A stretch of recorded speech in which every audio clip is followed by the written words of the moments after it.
ويسألونك عن ذي القرنين قل سأتلو عليكم منه ذكرا إنا مكنا له في الأرض وآتيناه من كل شيء سببا فأتبع سببا حتى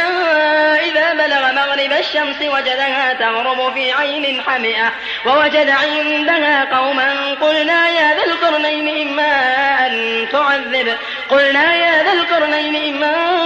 أن تعذب وإما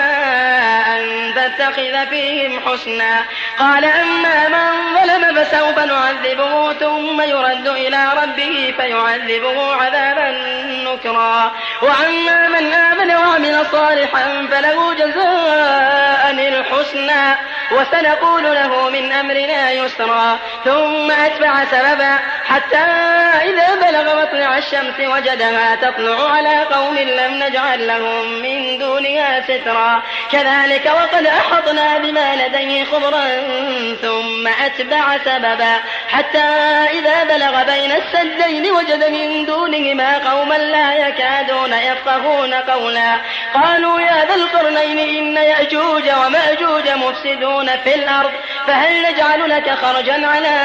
أن تجعل بيننا وبينهم سدا قال ما مكنني فيه ربي خير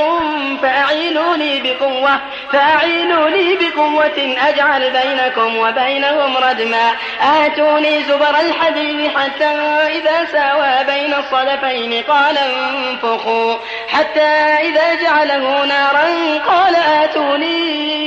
أفرغ عليه قطرا فما استطاعوا أن يظهروه وما استطاعوا له نقبا قال هذا رحمة من ربي فإذا جاء وعد ربي جعله دكاء وكان وعد ربي حقا